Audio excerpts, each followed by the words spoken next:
What's going on, guys? I'm Chris, and today I'm going to be going through all of my Blu-ray pickups from the month of July.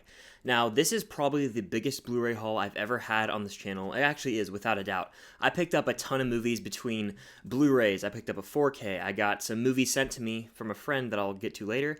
And, of course, I had all my criterions that I picked up.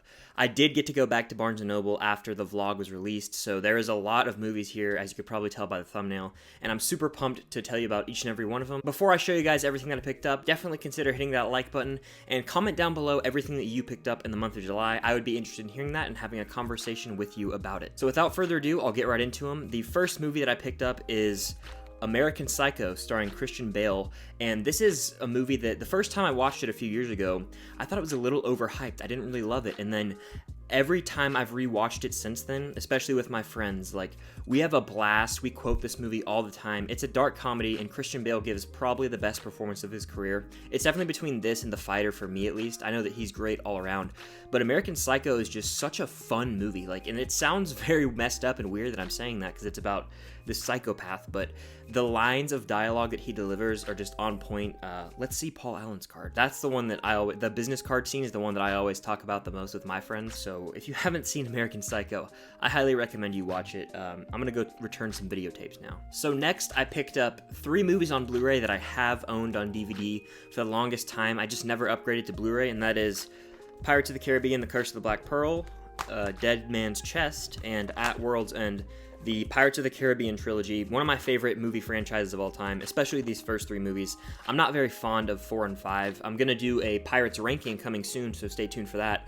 But I love all of these movies, these first 3 movies so much for different reasons. I think that they are the epitome of these adventure movies. Disney had like a hot streak in the 2000s where they were making some of the best live action movies between these and National Treasure, where I just loved every single one. And I grew up on Pirates of the Caribbean. I love the ride at Disney World, and I just love Jack Sparrow. I think he's one of my favorite movie heroes of all time. And I really do love these movies. If you haven't seen Pirates, you got to watch them, especially The Curse of the Black Pearl.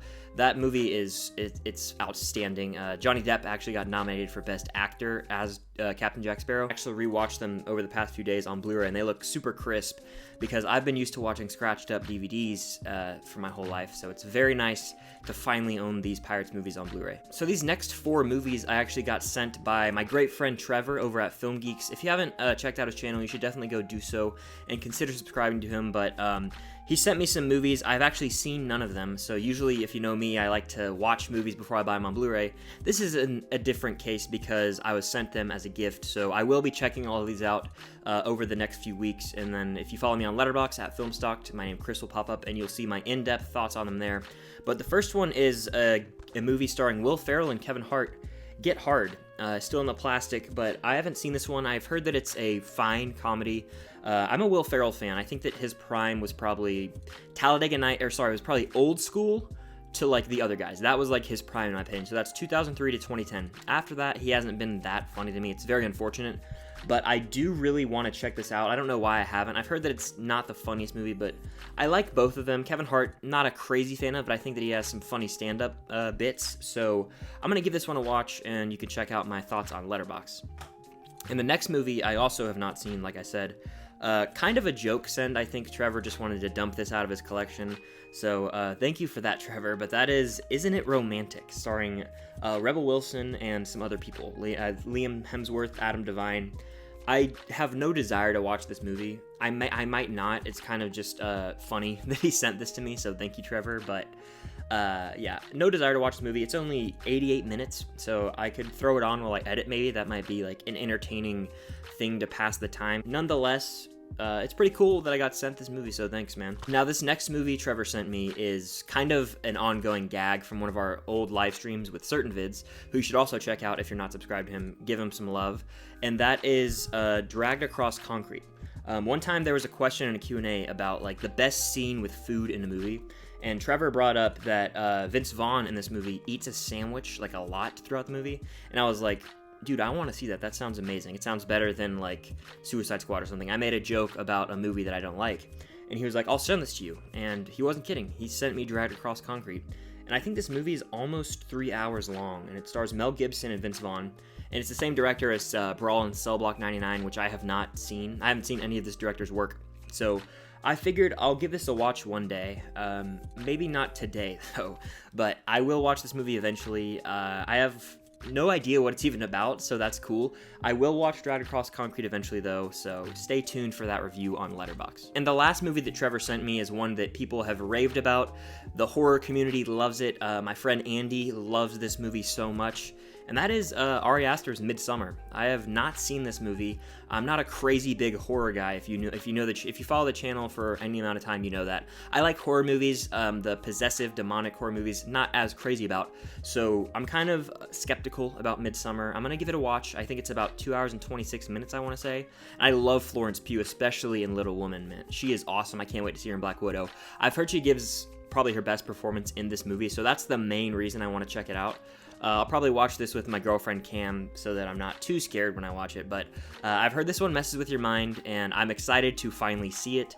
Definitely follow me on Letterboxd. I'm sorry to keep plugging my Letterboxd, but I'm not going to do reviews on these movies, so that's the best way to see my thoughts on them, not on YouTube. Thank you again, Trevor, for sending out those movies. I will be checking them out in time. So the next movie that I picked up is the last regular Blu-ray / 4K that I picked up. The rest are going to be Criterions, and that movie is a movie that was on my 100 movies list earlier this year. I watched it, and I knew I wanted to buy it and its sequel the moment I saw these movies, and that is Alien, directed by Ridley Scott. This is the 40th anniversary version with a very nice slipcover.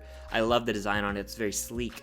But this movie is a classic, and I was so happy to finally see it. Now I finally own it. It was really a shame that I had not seen it up until this point, because I know that Chris Hurtado over at Hurtastic Reviews loves this movie so much, and he was kind of always talking about it, kind of intrigued me, and then the poster art has always intrigued me since I was a kid, something about it, in space, no one can hear you scream. And I finally got to see this movie, and man, it is not a disappointment. It is a horror sci-fi masterpiece. I really do believe that. I think I gave this movie 4.5 out of 5 stars on my first watch. It's a 5 out of 5 movie. I don't know what I was thinking at the time. I think Sigourney Weaver as Ripley is one of the most iconic classic characters of all time. Really cemented her as one of the A-listers in Hollywood, in my opinion. And this movie is terrifying, to say the least. It's very much Jaws in space, and I'm not complaining about that. People get picked off left and right one by one, and it's a mystery to the very end. You're on the edge of your seat the entire time. I'm so happy I finally own Alien. It is a classic movie that you must watch if you haven't seen it. Do it!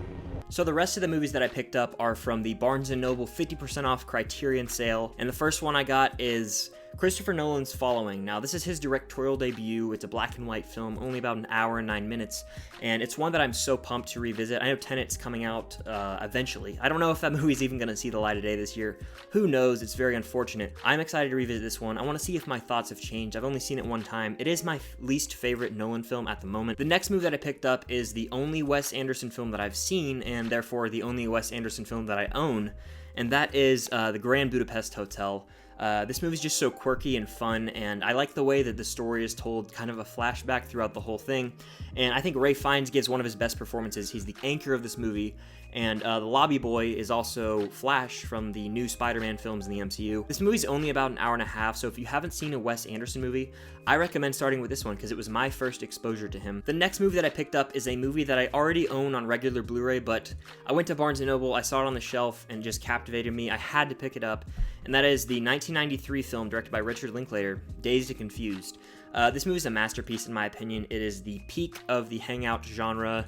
It is such a fun time. I watch this movie at least once every summer without fail.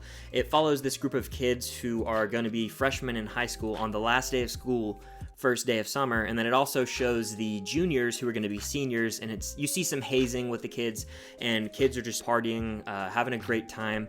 And you have Wooderson, who is played by Matthew McConaughey, who I think is the most quotable movie character of all time. I'll cue some of his quotes here. It'd be a lot cooler if you did. You just gotta keep living, man. L-I-V-I-N. All right. It's very safe to say that I quote him too much in my daily life, but I just have so much fun with this movie. I can't wait to revisit it on the Criterion release because I love the transfers for Criterions, and this set actually came with a really cool poster, and I just love the in-depth artwork. Just hats off to Criterion with this one. The next two movies that I picked up were not in the Criterion vlog that I did. They were actually on a separate run. They were not documented, and the first one I picked up was on the Criterion wish list, and it's a 1967 movie. It actually won Best Picture, and that is In the Heat of the Night. This movie stars Sidney Poitier and Rod Steiger. Rod Steiger won the Academy Award, rightfully so. This movie has such an intriguing murder mystery as Detective Tibbs has to go down south and figure out this murder case, but it also deals with social issues that are still relevant today. So I am excited to revisit this one and see if my thoughts have changed over the course of a year. I watched it last summer in preparation for the Criterion sale, and I wanted to pick it up then. I didn't get the chance to. I didn't get the chance to pick it up in November, and now I finally have. I just love the cover art as well. I'm very excited to revisit this one. You can check out the Letterboxd yet again if I do rewatch it soon, and my review will be there. The last movie that I picked up was number 1 on the Criterion wishlist, the one that I wanted to pick up the most during this sale, and that is Paul Thomas Anderson's Punch Drunk Love, starring Adam Sandler himself, the Sandman as some call him. And he does a great job in this movie. He really has these dramatic acting chops that I wish he would utilize more. But this movie, it has an unconventional romance as these two characters should not work on paper, yet they still end up having a very solid relationship. And I've always loved romance movies that have this aspect to them. This is actually my favorite Paul Thomas Anderson movie, and the moment I watched it, I knew I wanted to pick it up on Criterion because I love Paul Thomas Anderson's direction in this movie, but in other movies, I'm not really crazy about him. I think he's a little overhyped. Some of his grandiose movies like There Will Be Blood or The Master that rely on these really great performances but kind of get tedious and boring in my opinion. I know that's a hot take, but I've never loved those two movies that I just named. This one I do love, however, and I recommend if you aren't crazy about some of Paul Thomas Anderson's other work, like his bigger movies, I would recommend checking this one out to start or just as a refresher. So those are all my pickups from the month of July, my Blu-ray / Criterion / Singular 4K, but thank you all for sticking around if you've made it to the end of the video. It really does mean the world. If you've ever liked a video, commented, subscribed, or just simply clicked on a video, it really does mean a lot, and it's my motivation to keep making these, just knowing that there's people out there who watch my content and are entertained by it. If you haven't already, definitely consider hitting the like button. Comment all the pickups you made down below. I want to have a conversation with you guys in the comments. That's one of my favorite things to do. And stay tuned for upcoming live streams, collabs, all that good stuff. And until next time, I'll see you guys later.